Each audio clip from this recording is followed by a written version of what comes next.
दिवाली की वो खौफनाक रात। सभी लोग ये तो जानते हैं कि दिवाली जगमगाती रोशनी और लाइट्स का फेस्टिवल है, पर जो ज्यादातर लोग नहीं जानते वो ये है कि दिवाली की रात अमावस्या की रात होती है। और हर अमावस्या की रात काली शक्तियां सबसे ज्यादा ताकतवर हो जाती हैं।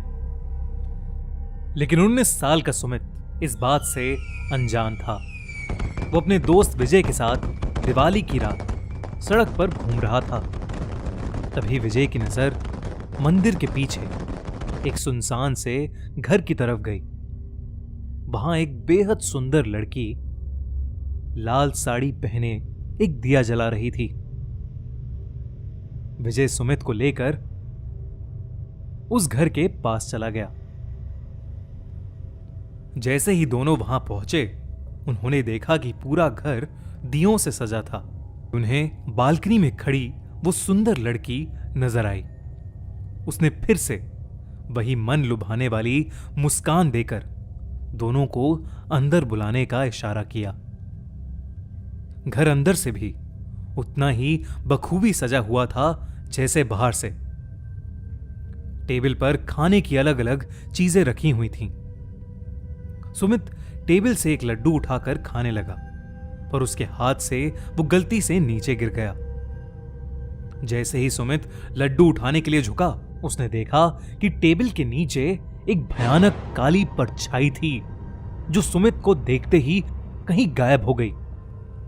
सुमित जैसे ही विजय को यह बताने ऊपर उठा, उसने देखा कि विजय सीढ़ियों के ऊपर खिंचा चला जा रहा था। सुमित बेहद घबराने लगा था। उसे अचानक घर में पायल की आवाजें आने लगीं, जैसे कोई लड़की एक कमरे से दूसरे कमरे में जा रही हो।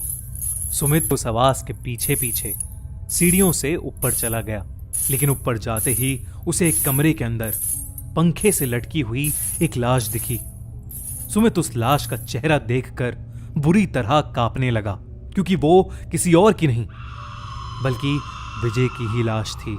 सुमित डरते डरते पीछे मुड़ा तो उसके ठीक सामने वही सुंदर लड़की खड़ी थी और उसे देखकर मुस्कुरा रही थी। पर इस बार सुमित को वो मुस्कान मन लुभाने वाली नहीं, बल्कि बेहद डरावनी लग रही थी। अचानक घर की सारी लाइट्स बंद हो गईं। वो घर धीरे धीरे एक खंडर में बदल गया। वो लड़की अब भी सुमित को देखकर मुस्कुरा रही थी।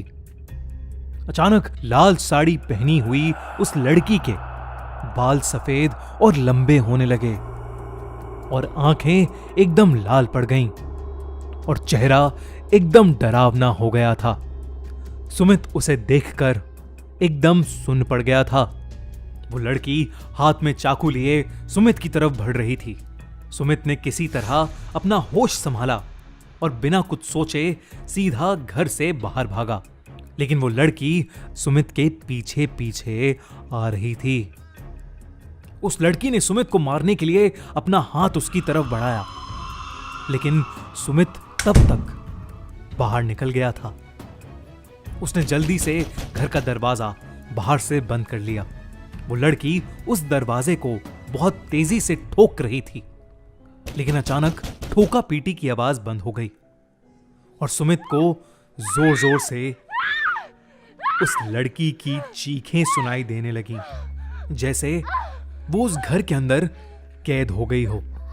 सुमित वहां से जल्दी से निकला और अपने घर जाकर चुपचाप सो गया।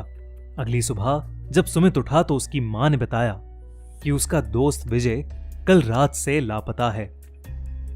तब सुमित ने पूरा किस्सा अपनी मां को बताया।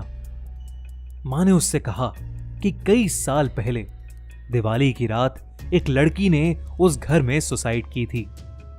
तब से उसकी आत्मा उसी घर में भटकती रहती है।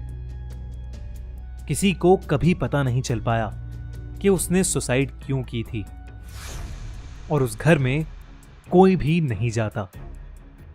ये बात सुनकर सुमित बुरी तरह हिल गया।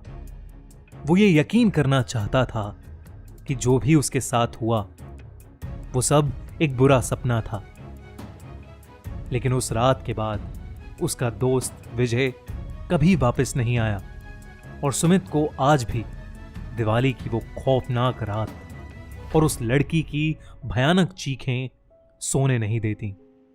आपको क्या लगता है, कौन थी वो लड़की?